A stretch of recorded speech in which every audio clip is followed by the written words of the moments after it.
afternoon, Jackie. Thank you for that. Thanks for coming in on a snow day for the rest of the government in the country. And as much of the country feels the impacts of that winter storm, President Trump continues to monitor the situation closely, and he has remained in constant contact with FEMA and emergency responders.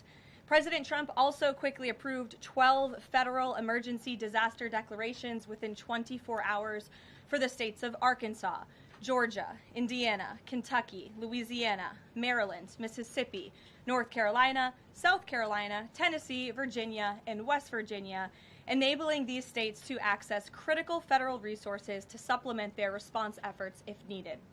These declarations will help state-led efforts of turning power back on, clearing roads for emergency services, and keeping communities safe.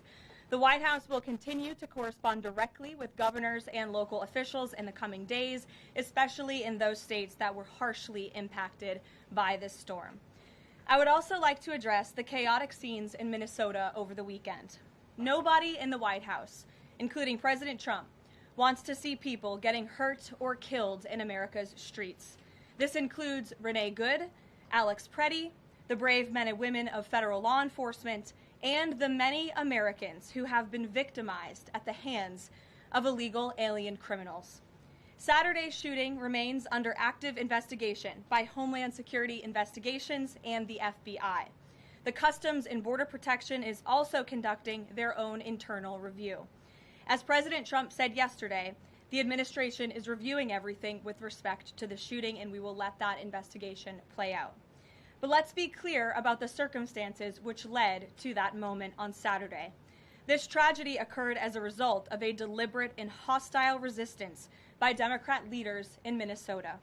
For weeks, Governor Walz and the Mayor Jacob Fry and other elected Democrats were spreading lies about federal law enforcement officers who are risking their lives daily to remove the worst criminal illegal aliens from our streets: murderers, rapists, pedophiles, human traffickers, and gang members.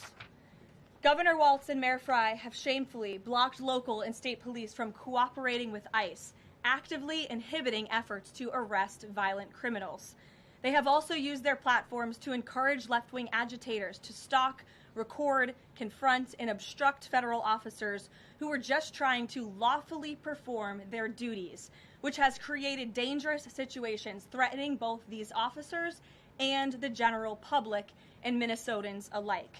This is precisely what unfolded in Minneapolis on Saturday morning. Obstructing federal law enforcement and inciting violence against officers is wrong and illegal. This used to be a universally accepted position in the United States.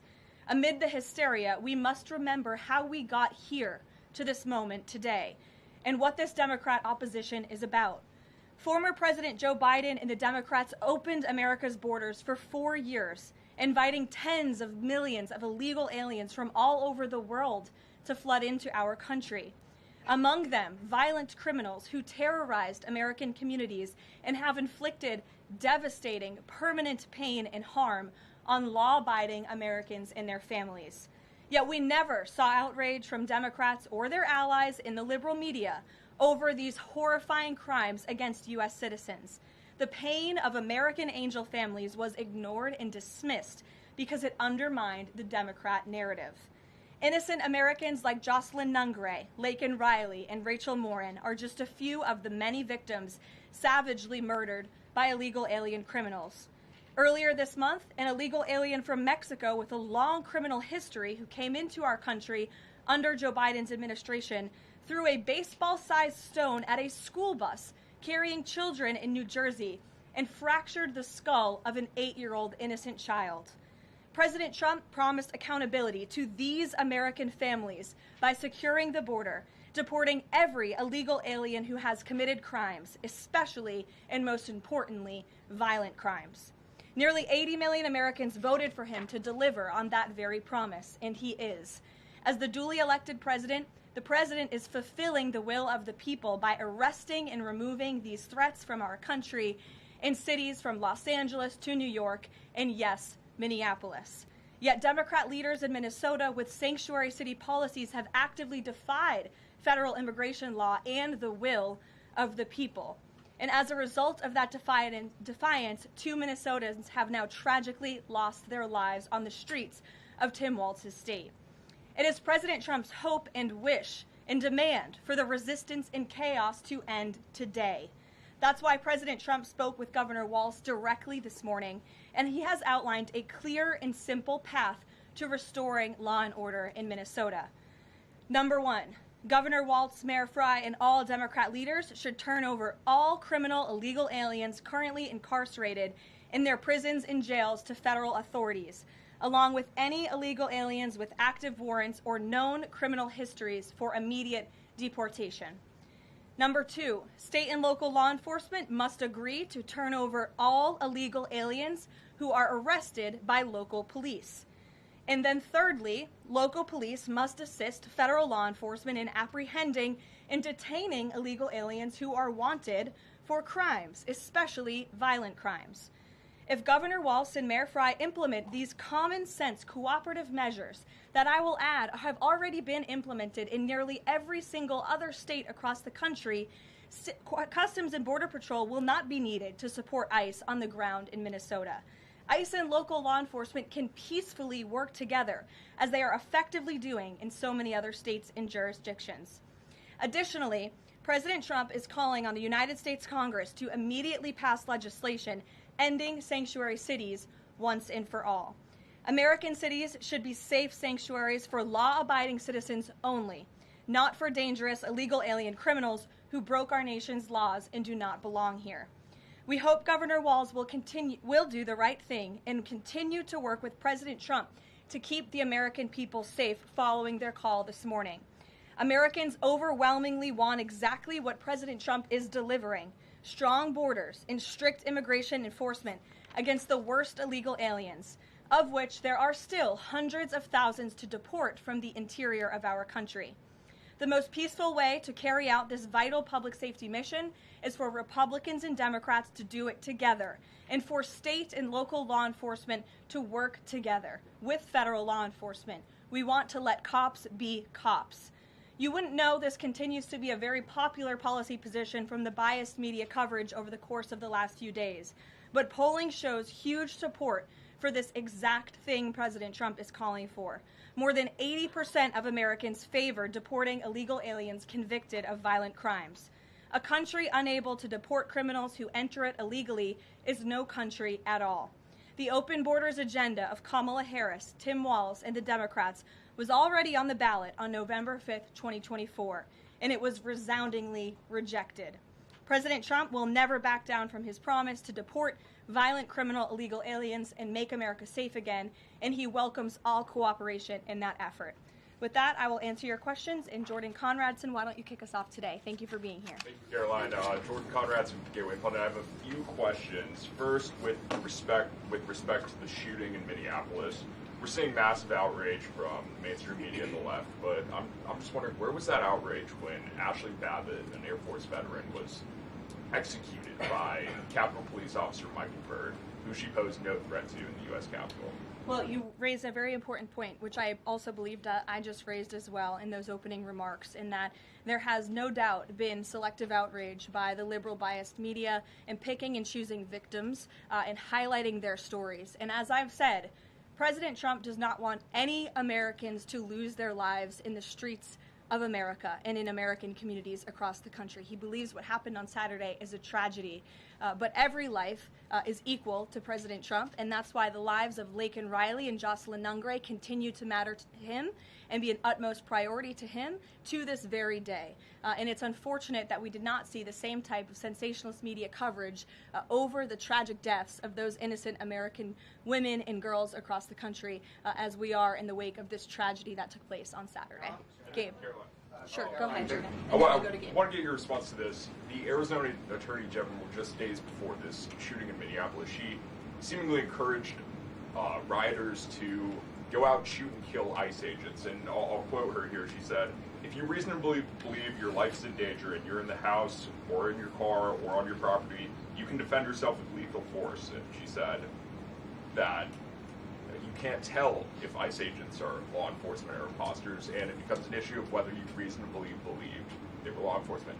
Do you have a response to that, and does the White House believe that she should be held accountable for these remarks? Such dangerous rhetoric, as I pointed out, is exactly what has brought us to this position today, where you have elected Democrat officials across the country who are encouraging left-wing agitators and crazy people to go out and unlawfully obstruct lawful immigration enforcement. Again, these brave men and women of ICE and Border Patrol and the federal enforcement are just trying to do their jobs to enforce our nation's immigration laws and to go after the worst of the worst in this country. I would encourage everyone in this room, and I would encourage the Arizona Attorney General to look at the video of an ICE agent in Minneapolis. He was approached by left-wing agitators who were honking their horns and were screaming slurs at him, and he rolled down his window and he said, "What are you doing? I am out here trying to catch a child predator, somebody who has convicted crimes against an innocent child, and you are trying to obstruct me from doing my job." This rhetoric against ICE, comparing them to Nazi Gestapo, Donald Trump's police force, is despicable, it is shameful, and it is precisely what has led to the escalation of tensions in Minneapolis and in other places across the country. Gabe, go ahead. Be looking into her for justifying violence? I would defer you to the Department of Justice on that. Thank you, Caroline. Regarding Minnesota, on Saturday, the Department of Homeland Security posted that Preddy looks like he wanted to do maximum damage and massacre law enforcement. Stephen Miller on Saturday posted that, or called Preddy a would-be assassin.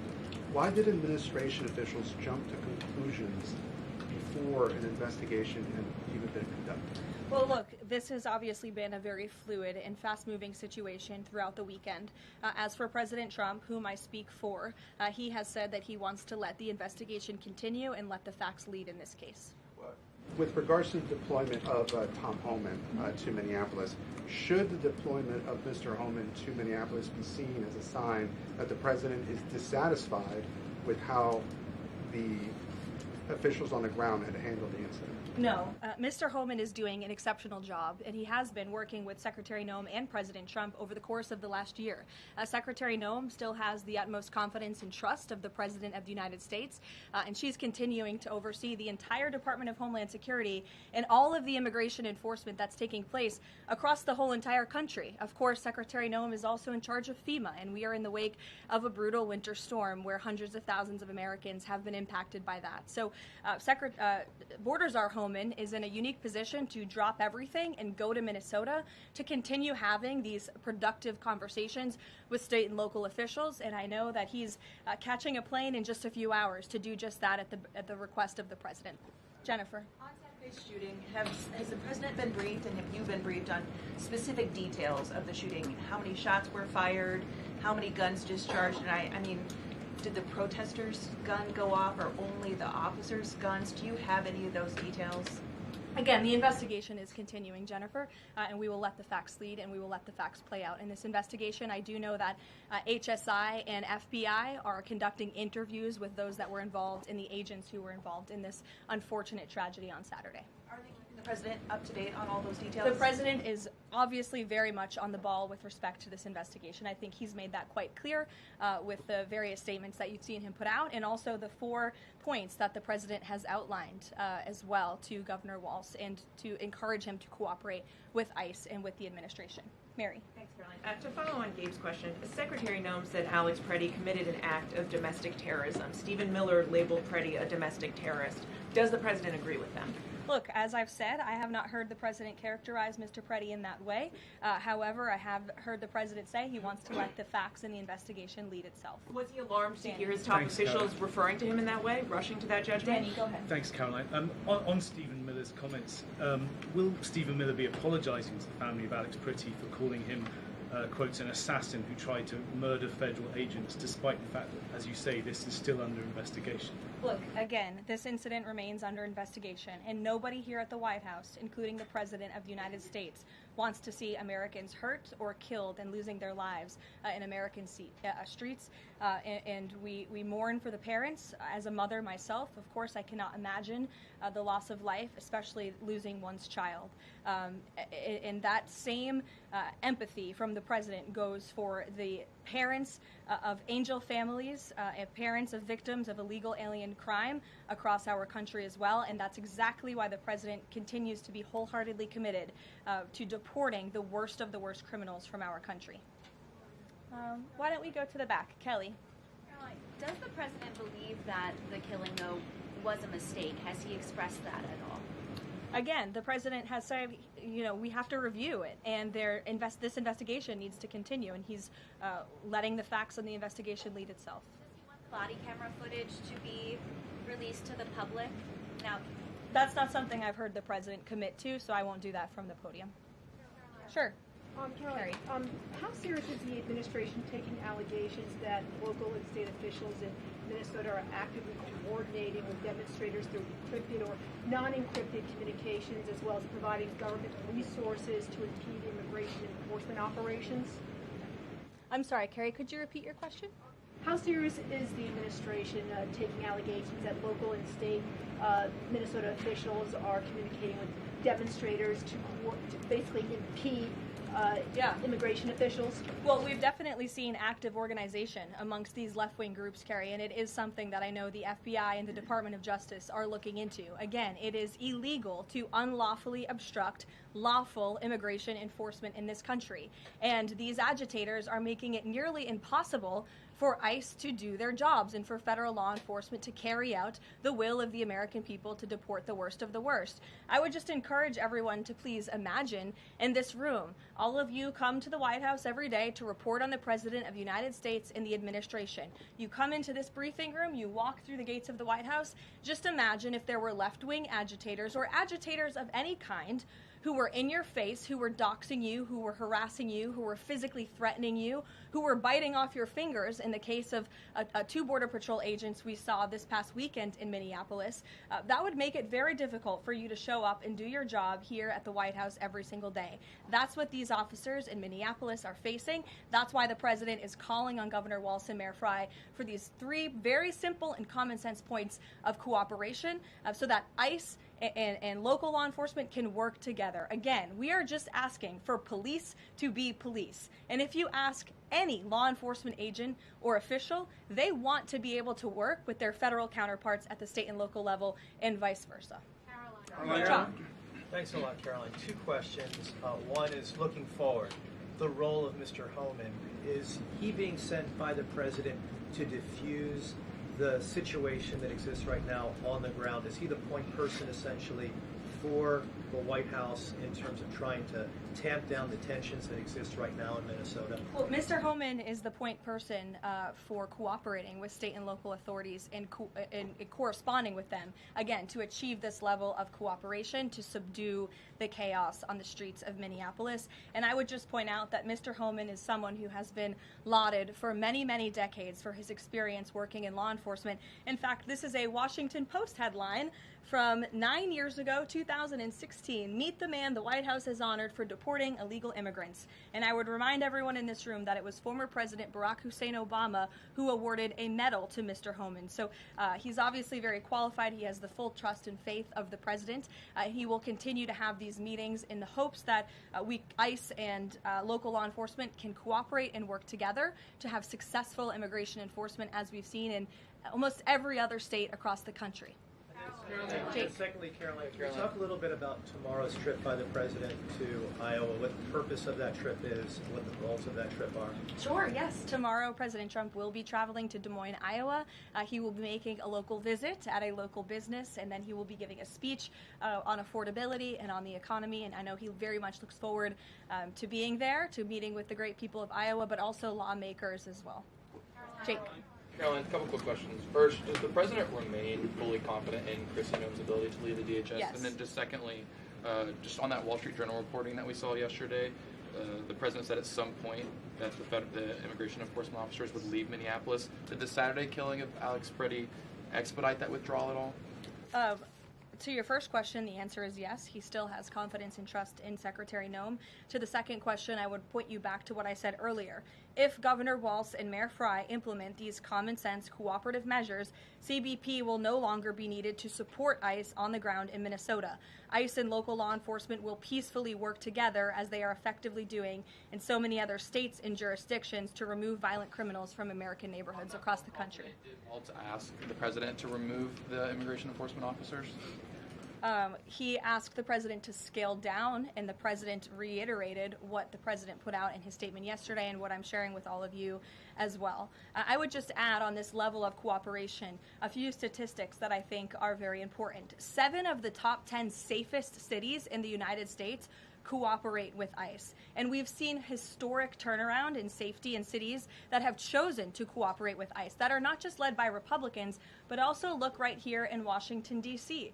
We had a great level of cooperation with Mayor Bowser and the local government, and we have been able to remove thousands of illegal aliens from the District of Columbia, where you all live, so you can thank President Trump for that.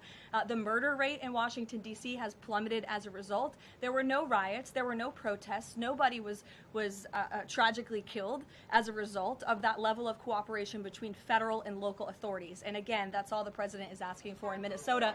It's totally common sense. Jared, go ahead.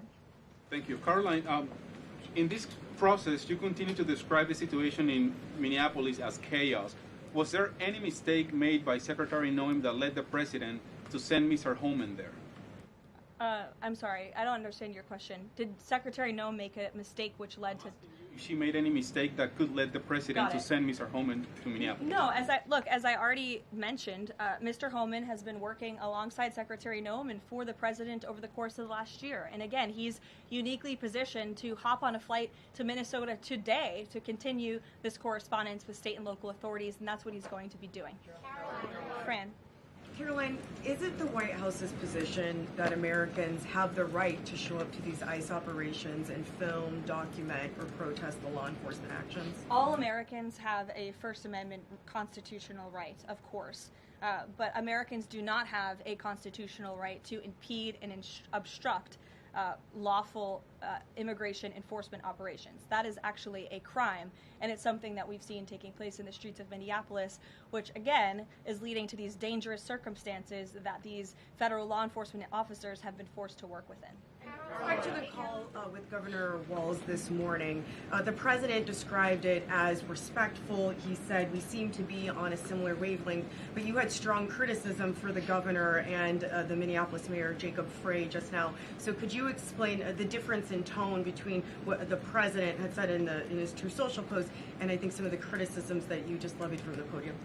Fran, I think the criticisms that I laid out, I'm painting the picture for all of you in this room, are what led to the moment that we are in today, where Governor Walz and President Trump are having a conversation, a constructive and productive conversation to end the chaos and the lawlessness that has taken place in Governor Walz's state. Elena. Thank you. I had a question. With Holman now going to Minnesota, is Gregory Bovino also going to remain in Minnesota overseeing these ICE operations? Mr. Bovino is a wonderful man, and he's a great professional. He is going to very much continue to lead Customs and Border Patrol throughout and across the country. Mr. Holman will be the main point of contact on the ground in Minneapolis. And to follow up, given what we've heard from several Trump administration officials, people like Stephen Miller, as people point out, calling him a domestic terrorist, Bovino saying that Preddy was out to massacre law enforcement. Why not require ICE agents to wear body cameras to clear up some of the disputes that we are hearing from witnesses and video footage versus what the administration has been saying? Well, that's a policy question that I know the policy folks in the building are having with members on Capitol Hill, and I'll leave it to them and the president to make that decision. And I just my final question is on, you were talking about the level of cooperation that the president talked about with Governor Walz. Will the administration commit to cooperating with local officials on this investigation into Alex Preddy? The president spoke about this with Governor Walz and said he would have a discussion about it. He did not make a commitment, and so therefore I won't make that commitment here. I would just remind all of you in the media, because I've seen a lack of reporting on this fact, there are investigations into what took place on Saturday. The Homeland Security investigations and the FBI have teamed up for an investigation, and there's also an internal CBP investigation, an internal review of what is happening on the ground in Minnesota. The president supports those investigations, and as I've said repeatedly, he wants to see them move forward. Phil. FBI Director Kash Patel said in a Sunday interview, quote, "You cannot bring a firearm loaded with multiple magazines to any sort of protest." Does the president believe the Second Amendment rights remain in effect even when protesting? The president supports the Second Amendment rights of law-abiding American citizens. Absolutely. There has been no greater supporter or defender of the right to bear arms than President Donald J. Trump. So while Americans have a constitutional right to bear arms, Americans do not have a constitutional right to impede lawful immigration enforcement operations. And any gun owner knows that when you are carrying a weapon, when you are bearing arms, and you are confronted by law enforcement, you are raising the assumption of risk and the risk of force being used against you. And again, that's unfortunately what took place on Saturday. Will his mission continue to be focusing on illegal immigrants with a criminal history, or will it be on illegal immigration generally? Mr. Holman will continue to enforce our nation's immigration laws, especially deporting the worst of the worst criminals in Minnesota who have committed violent offenses. And I would just remind all of you that this important work is continuing to be carried out. In just the last few days, I'm happy to provide this packet to anyone in the room. ICE has arrested multiple violent criminals, illegal aliens within Minnesota. Many of them have convictions for assault, driving under the influence, fraud.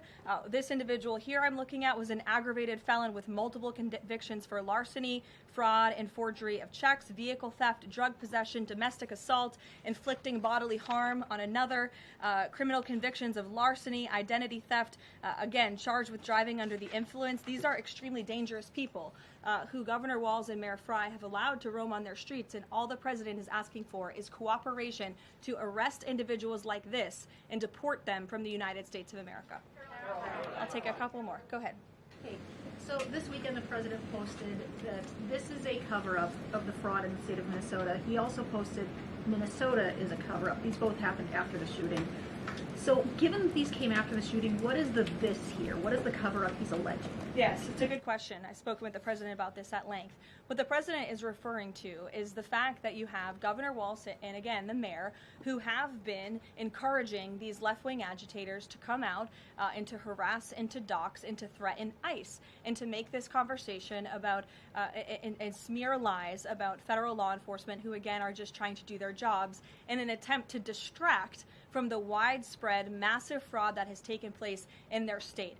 Billions and billions of dollars has been stolen from law-abiding taxpayers in Minnesota, and the administration continues to be very focused on getting to the bottom of it, and especially, and the president raised a good question over the weekend, with respect to Congresswoman Ilhan Omar, who now has a net worth within the millions, and one must ask themselves, why and how is that possible? Is she connected to the fraud rings that we have seen taking place within her state and her own district? It's a question the American people are raising, and the president believes it's one worth answering. Haley. Thanks, Caroline. I want to go back to some of the comments from Stephen Miller and Secretary Noem. You've made clear the president wants to see the investigation play out when answering some of the questions on the specific details. Is he concerned that some of those definitive statements made by other officials risks public perception of the credibility of those investigations now playing out? Again, the president believes that these investigations are credible, they are continuing, they are active, and he wants to let them play out. Alex. Caroline, thank you. Is the administration willing to separate DHS funding from other funding bills in order to avoid a broader shutdown? Look, at this point, the White House supports the bipartisan work that was done to advance the bipartisan appropriations package, and we want to see that passed. Policy discussions on immigration in Minnesota are happening. Look, the president is leading those discussions, as evidenced by his correspondence with Governor Walz this morning, but that should not be at the expense of government funding for the American people, which would include, as you know, Alex, FEMA funding, and we are in the midst of the storm that took place over the weekend, and many Americans are still being impacted by that. So So we absolutely do not want to see that funding lapse, and we want the Senate to move forward with passing the bipartisan appropriations package that was negotiated on a bipartisan basis. And secondly, there's another round of Russia-Ukraine talks this weekend, Sunday. I wonder if you can walk us through with the president, how he'll be involved in that, if at all. We'll be talking to President Putin, President Zelensky ahead of those meetings. I'm not tracking any scheduled calls at this point in time. However, the president remains deeply involved, and of course he's being apprised by his advisors, namely Jared Kushner and Special Envoy Witkoff, on these talks. They had a multilateral meeting this past weekend, which didn't get a ton of coverage, but that was historic in nature, where the president's team has really brought two sides of this war to the table together to move the ball closer towards peace. So the president is not giving up on the peace process. He obviously just met with President Zelensky when we were in Davos, Switzerland, but I'm not tracking any calls scheduled for this week. On one more foreign policy point, I will point out, as you all saw, the last remaining body of the hostages, Israeli hostages in Gaza, has been returned. This is a huge foreign policy feat for the President of the United States, for the State of Israel, and frankly for the whole world. The President made the impossible possible, and so it's great news for the President, for the United States, for our allies, and also for peace in the Middle East. And I understand that more than 20 new additional countries have also signed up to join the newly established Board of Peace with respect to the rebuilding of Gaza, which is another historic accomplishment for this president. So thank you all very much, and we'll see you in Iowa tomorrow. Did the president talk to Caroline? Yeah, but I want to